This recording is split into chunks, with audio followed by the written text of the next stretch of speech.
आज हम करेलों के साथ शदीद जोड़ों के दर्द का इलाज करेंगे और एक ऐसी दवाई तैयार करेंगे जो सिर्फ करेलों के साथ ही तैयार की जाती है। और कैसे बनाएंगे, बहुत ही आसान तरीके से बनाएंगे। इसके अलावा शुगर के लिए इंसुलिन तैयार करेंगे। जो लोग इंसुलिन लगाते हैं या टेबलेट खाते हैं वो बिल्कुल छोड़ देंगे अगर आपने इस तरह करेलों से बनी हुई दवाई खा ली तो। और वो कैसे बनेगी, बहुत ही आसान तरीके से बने, बिल्कुल भी आपको इसके लिए कोई ज्यादा चीजों की जरूरत नहीं होगी। और इसके अलावा हमने शुगर को कंट्रोल भी करना है इसके साथ। और मलेरिया, डेंगू, मच्छर के काटने से जितनी बीमारियां होती हैं, बुखार वगैरह होती है, वो सारे इस करेलों के अंदर हैं और कंट्रोल करेगी। और ये गारंटी है इस बात की, क्योंकि मैंने खुद तजर्बा किया है। तजर्बा करने के बाद फिर मैं ये रेसिपी आपके साथ शेयर कर रही हूँ, क्योंकि आपकी ये रेसिपी भी बन जाएगी और आपकी ये दवाई भी बन जाएगी, सारी चीजों के खिलाफ जिहाद करेगी। और आपने एक दफा जरूर आजमाना है। आजमाने के बाद फिर आपने मुझे कमेंट करना है। बिस्मिल्लाहिर्रहमानिर्रहीम, अस्सलाम वालेकुम। कैसे हैं आप सब? उम्मीद करती हूँ सब खैरियत से हैं। अल्लाह पाक का शुक्र है मैं भी खैरियत से हूँ। और आज किचन कुकिंग टाइम को जल्दी से सब्सक्राइब कर लें। किचन कुकिंग टाइम में बहुत ही मज़ेदार रेसिपी तैयार होने जा रही है, और वो भी जोड़ों के दर्द के लिए। और घुटनों के, जोड़ों के, आपके जितने भी शदीद से शदीद दर्द होगा ना, वो ये दवाई ख़त्म कर देगी करेलों से बनी हुई। तो इस जल्दी से वीडियो शुरू कर लेते हैं और मैं आपको बताती हूँ कि हमने क्या करना है सबसे पहले। अच्छा, मैंने ये ना 1 किलो करेले लिए हैं। करेले लेके इनको मैंने अच्छी तरह धो लिया है, साबुत को अच्छी तरह धो के खुश्क कर लिया है। और अब हम इसके साथ क्या करेंगे कि इसको ना ऊपर नीचे से इसको काट देंगे और सेंटर से 2 हिस्से कर लेंगे। अच्छा, इस तरह इसके सीड्स वगैरह जो होते हैं ना, बीज वगैरह निकालने आसान होते हैं। चम्मच के साथ इस तरह अच्छी तरह इसके बीज निकाल देंगे।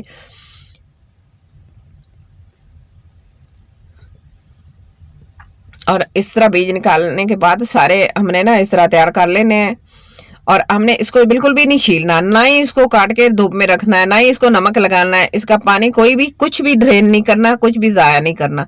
बस सिर्फ ऊपर से हल्का सा छुरी के साथ इस तरह करेंगे कि इसकी स्किन थोड़ी सी डैमेज हो जाए, लेकिन इसको छिलका नहीं उतारना, बिल्कुल भी नहीं उतारना, ताकि ये ना जब हम इसको पकाएंगे कुकिंग के दौरान ये जल्दी से इसका पानी निकल के खुश्क हो जाए। बस ये सिर्फ इसके स्किन को इस तरह डैमेज करेंगे। ये मेरा अपना तरीका है, मेरी अपनी रेसिपी है, और मैंने तजर्बा किया है। 3 से 4 दफ़ा तजर्बा करने के बाद आपके साथ ये रेसिपी शेयर कर रही हूँ। इसमें आपको कोई भी पार्ट आपने मिस नहीं करना। अच्छा, इस तरह इसकी कटिंग करेंगे। कटिंग आप अपने हिसाब से कर सकते हैं, बड़ी रख सकते हैं, छोटी रख सकते हैं, ये गोल में भी काट सकते हैं। इस तरह आपने इसको हाफ करके भी काट सकते हैं, कोई इसका हर्ज नहीं है। आप इस तरह चिप्स की तरह भी काट सकते हैं, जिस तरह हम फिंगर चिप्स बनाते हैं आलू की, इस तरह भी आप काट सकते हैं। जो चीज़, जो शेप आपको अच्छी लगे ना, आप उसी तरह से इसको काट लें, लेकिन काटनी थोड़ी सी बारीक है। और इस तरह के, जिस तरह आप देख रहे हैं ना, बस इस तरह के पीसेस होने चाहिए। तो ये मैं गारंटी के साथ कहती हूँ, अल्लाह पाक का शुक्र है, अल्लाह पाक का शुक्र है कि मुझे इतने शदीद दर्द होते हैं, जब भी मैं ये खाती हूँ ना फौरन कंट्रोल हो जाते हैं। तो आपने भी ज़रूर एक दफ़ा ट्राई करना है।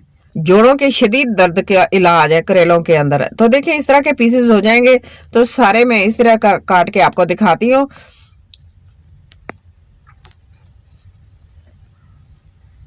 तो देखिए माशाल्लाह मैंने सारे काट लिए हैं। शेप आप अपने हिसाब से बना सकते हैं, गोल काट सकते हैं, और पीसेज में का हाफ पीसेज में काट सकते हैं, या चिप्स की तरह, इस तरह फिंगर चिप्स की तरह भी बना सकते हैं। जो आपको अच्छा लगे वो ही आप बना सकते हैं, क्योंकि आज हमने बहुत सारी बीमारियों के खिलाफ एक ऐसी दवाई तैयार करनी है जो सारी बीमारियों को ख़त्म कर देगी इंशाल्लाह। अल्लाह पाक के हुक्म से अल्लाह का नाम लेकर आप शुरू करेंगे, आप खाएंगे तो ज़रूर इसका फ़ायदा होगा इंशाल्लाह। मुझे तो इसका इतना फ़ायदा हुआ है, तकरीबन मैंने 4 दफ़ा बनाकर इस्तेमाल किया, तब आपके साथ ये रेसिपी शेयर कर रही हूँ।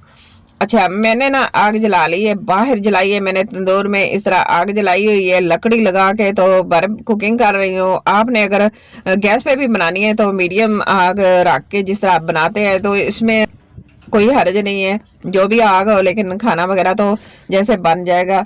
अच्छा, मीडियम आग रख के आप बना सकते हैं तो ज़्यादा। अच्छा, मैंने ऑयल डाल लिया है। ऑयल इसके अंदर थोड़ा सा ज़्यादा जाएगा। तो जैसे ही ऑयल गर्म हो गया ना, ऑयल को इस तरह, तो फिर इसके अंदर ना ये करेले जो मैंने काट के रखे थे वो डाल दिए। मैंने इसके अंदर नमक लगा के पानी वगैरह कुछ भी ड्रेन नहीं किया, और इनको मैंने पहले धो लिया है। आप कटिंग के दौरान देख सकते हैं, जो अंदर से खराब हो आप उसको फेंक दें, और साफ साफ जो होते हैं ना, बस ऊपर से अच्छी तरह धोया था, और बाद में हमने पानी नहीं लगाया। बिल्कुल भी पानी लग जाता है तो फिर उसका पानी कुछ करना बहुत मुश्किल होता है। तो माशाल्लाह देखें, मैं इसको बना रही हूँ, और आग मैंने जला ली है अच्छी तरह, तो जल्दी बन जाएगा खाना। साथ में आपको फूल भी दिखाती हूँ। मेरे माशाल्लाह फूल भी बहुत ही प्यारे लग रहे हैं, बहुत अच्छा लग रहा है।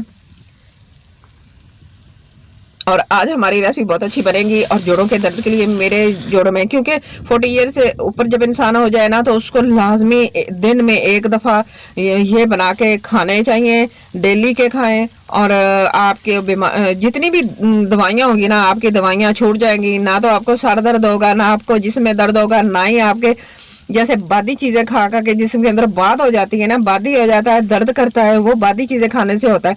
तो वो भी आपका नहीं होगा। आपने एक हफ्ता इस्तेमाल कर लिया ना, तो आपने आप जरूर दुआएं देंगे और मुझे कमेंट में आकर जरूर बताएंगे। अच्छा, मैं ना 1/4 टीस्पून के करीब नमक डाल रही हूँ। आप इसको स्किप भी कर सकते हैं, अपने टेस्ट के मुताबिक डालिएगा। अगर आपने नहीं डाला तो ना डालिएगा, क्योंकि ज़रूरी नहीं है, आप वैसे भी बना सकते हैं। लेकिन हल्का सा चुटकी, अगर जिनको ब्लड प्रेशर का मसला है तो वो बिल्कुल भी ना इस्तेमाल करें, डालें नमक ना डालें, और इसको वैसे फ्राई कर लें। और इस तरह ज़्यादा हमने इसको ओवर कुक नहीं करना, ना ही इसको जलाना है, ना ही इसको क्रिस्पी करना, बिल्कुल भी नहीं करना। तो मैं आपको दिखाती हूँ, जिस तरह मैं बना के खाती हूँ ना, मैं उसी तरीके से बनाती हूँ। तो मुझे तो ये टैबलेट का काम करती है, जैसे हम कैप्सूल खा रहे हैं ना, इसी तरह का काम करती है, और मुझे इतनी अच्छी लगती है।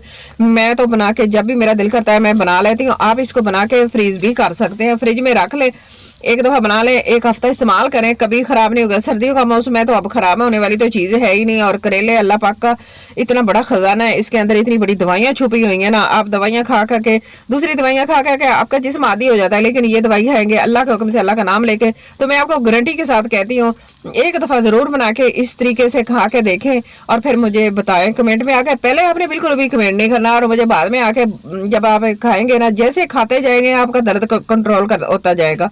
अच्छा, मैंने इस तरह बना लिया, बस इसको मैंने ज़्यादा नहीं किया, क्योंकि मैं इसका कुछ सालन बनाऊंगी ना, तो फिर मैं थोड़ी सी अपने लिए निकाल लेती हूँ। इस तरह जब भी मैं खाती हूँ ना, तो मुझे तो बहुत ही अच्छा लगता है। कड़वे तो होते हैं, और ये इंसुलिन का काम भी करेगा, और ये आपके लिए कुनैन का काम भी करेगा, क्योंकि इसके अंदर कड़वाहट होती है ना, जब कड़वी चीज़ खाते हैं तो ये ना आपके जिस्म में जाके मच्छर जब काटता है तो वो असर नहीं करेगा। डेंगू, मच्छर, मलेरिया से कोई भी आपको नुकसान नहीं होगा। आपने इस तरह बना के खाने हैं, इस तरह के पीछे नरम नरम होंगे ना, बहुत ही अच्छे लगेंगे। मैं तो माशाल्लाह अल्हम्दुलिल्लाह पाक का शुक्र है, मैं तो खाती हूँ, जब भी मेरा दिल करता है मैं बना लेती हूँ। लेकिन हफ्ते में एक बार तो लाजमी खाएं, एक बार नहीं, डेली का एक बार तो लाजमी खाने। अगर आप खा सकते हैं तो 3 दफ़ा। मैंने साथ चाय बनाई है, फीकी चाय बनाई है, और साथ मेरे पास ये करेले फ्राई किए हुए हैं, तो माशाल्लाह बहुत ही अच्छे, बहुत ही मजे के लग रहे हैं। और कड़वा एक दफ़ा लगेगा, दूसरी दफ़ा लगेगा, तीसरी दफ़ा लगेगा, 3 पीस खाएंगे तो आपको कड़वा, उसके बाद आपके मुंह से कड़वाहट खत्म हो जाएगी। आहिस्ता आहिस्ता आप ट्राई करके देखें। जब आप मेथी वगैरह खाते हैं ना, छोटी बड़ी मेथी, तो उसके साथ भी जिस्म के अंदर से उसकी स्मेल आती है ना, महसूस होती है। कभी किसी ने गौर किया होगा, बिस्तर के अंदर से भी आती है, कपड़ों के अंदर से भी आती है।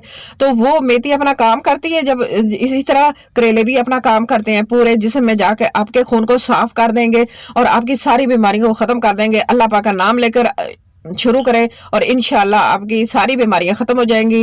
ये मेरी गारंटी है, मैं गारंटी के साथ कह रही हूँ, क्योंकि मैंने खुद आजमाया है। तो बस आज की मेरी वीडियो इतनी है। वीडियो अच्छी लगे तो प्लीज़ लाइक करना, शेयर करना, सब्सक्राइब करना, अपना और अपने घर वालों का, अपने प्यारों का बहुत सारा ख्याल रखना, और मुझे भी अपनी दुआ में ज़रूर याद रखना। और मुझे कमेंट बॉक्स में जाके अच्छा सा, प्यारा सा और बड़ा सा कमेंट करके ज़रूर बताना कि आज की मेरी ये रेसिपी, मेरी ये बनी हुई घर की दवाई कैसी लगी आपको। मुझे आपके अच्छे से प्यारे से कमेंट का इंतजार रहेगा। मैं आपको फिर मिलूंगी किसी अच्छी सी वीडियो के साथ। अब तक के लिए अल्लाह हाफिज।